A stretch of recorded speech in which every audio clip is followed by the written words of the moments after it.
Calaroga Shark Media.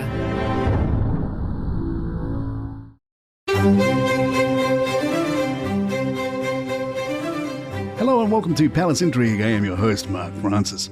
Harry and Meghan are saddling up for a high-stakes ride with their new Netflix docuseries Polo, but whether it will win back Hollywood's favour remains to be seen. The glossy documentary out today is arriving at a critical juncture for the Sussexes, whose Tinseltown appeal has dimmed since the blockbuster success of Harry and Meghan and the Duke's memoir Spare. Their more recent projects, including the Heart of Invictus documentary, have struggled to replicate that early magic.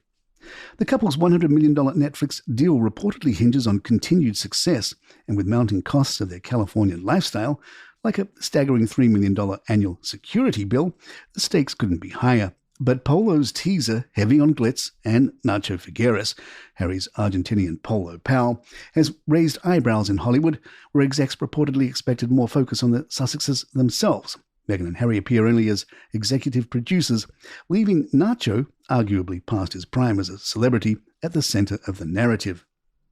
Critics question the choice of Polo as a subject. With its exclusive carbon-heavy and elite image, the sport feels at odds with Harry and Meghan's carefully curated image of empathy and authenticity. Animal rights controversies surrounding Polo only add to the optics problem. You can't play a sport that costs a minimum $2 million a year to participate in and pretend to be the height of empathy, noted entertainment correspondent Paul Froelich. The whispers in Hollywood are growing louder, with reports that Meghan's calls are going unanswered by some former power players. The pair's ability to secure a renewal of their Netflix deal or land another lucrative opportunity depends on delivering something genuinely compelling. Unfortunately for Polo, its trailer suggests style over substance, with scant appearances from Harry and Meghan and little to connect the series to their personal story, which has been their biggest selling point. Harry's Invictus Games remains a bright spot, showcasing his genuine passion and purpose.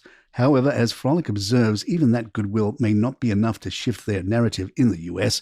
Ultimately, the story audiences crave might be the one Harry and Meghan have yet to tell: reconciliation with the royal family. Until then, their Hollywood star will continue its precarious side. Polo is already making waves, but perhaps not the kind they were hoping for.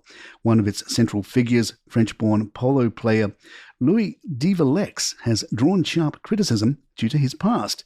Devillex, described by Harry as embodying the spirit of polo, has a history that includes allegations of rage-fueled incidents and tumultuous relationships. The Daily Mail reported court documents from Florida revealed details of his admitted infidelity, heated arguments, and at least one incident where he punched a hole through a door during an argument with his first wife, Tracy White. Devillex denied any physical violence, and a judge ultimately found no evidence of abuse, but the revelations have nonetheless raised eyebrows. A Hollywood executive told the Mail, Harry and Meghan desperately need a hit. The fact that a key figure in the show admits punching a door in rage is quite extraordinary. These days there is a huge aversion to anything controversial. While Devillex has vehemently denied abusive behavior, his inclusion in a series produced by the Sussexes, staunch advocates for women's rights, has drawn questions. As one observer noted, the fact he admitted anger issues raises troubling questions. The series includes Argentine father-son duo Adolfo and Poroto Cambiaso. The Cambiaso rivalry, highlighted in the trailer, has even spurred speculation about parallels to Harry's relationship with his own father, King Charles. In one scene, Adolfo says, "I'm very proud of my son, but I try to beat him," while Poroto responds with a grin, "I want to win against my dad, and I say I'm the greatest in the sport." The show's portrayal of Polo has not been universally praised. Some in the Polo community have taken issue with the trailer's dramatic tone. A player commented, "We've spent years trying to get away from the elitist image, but this trailer looks like the Kardashians." Another advocate for the inner-city polo programs criticized the depiction of a player smashing his mallet into a tent pole, saying, "Such behavior wouldn't be tolerated in our club." Royal commentator Richard Fitzwilliams told GB News, "Harry has got the problem with polo that it is an elitist sport, so it is not likely to do wonders. But what they do want is the Netflix contract renewed. Whether that is renewed is pivotal for the Sussexes, and they do not know at the moment."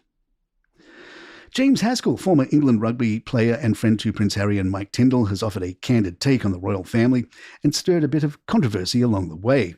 In an interview with The Times, Haskell described the royals as a modern family that's very dysfunctional, though he emphasized the importance of their role to those who want to get rid of the monarchy. Once they're gone, they're gone. There's no way back from that. So remember that they serve an important role. I love what they do.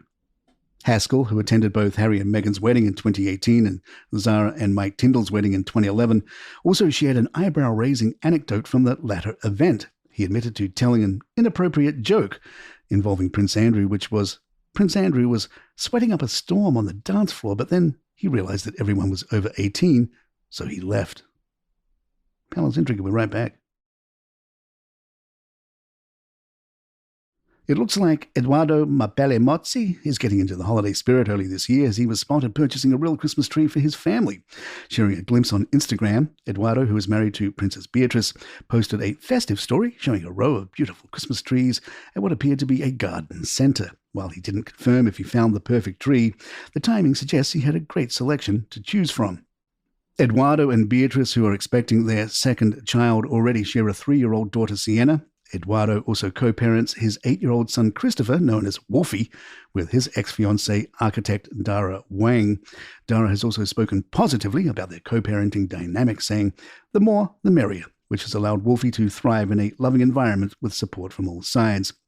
Meanwhile, Beatrice's mother, Sarah, the Duchess of York, is already planning to spoil her grandchildren with sweets, toys and treats, saying grannies exist to spoil their grandchildren. And there you have it. If you'd like to email us, our address is thepalaceintrigue@gmail.com. Please follow us on Spotify, Apple, or the app of your choice. And write us a review or leave 5 stars if you're enjoying the show. Don't forget you can get this show along with hundreds of others, commercial-free, including one of our great new shows, 5 Good News Stories. Just good news for this time of year. Check it out, 5 Good News Stories, wherever you get your podcasts. I'm Mark Francis. My thanks to John McDermott. This is Palace Intrigue, and good times.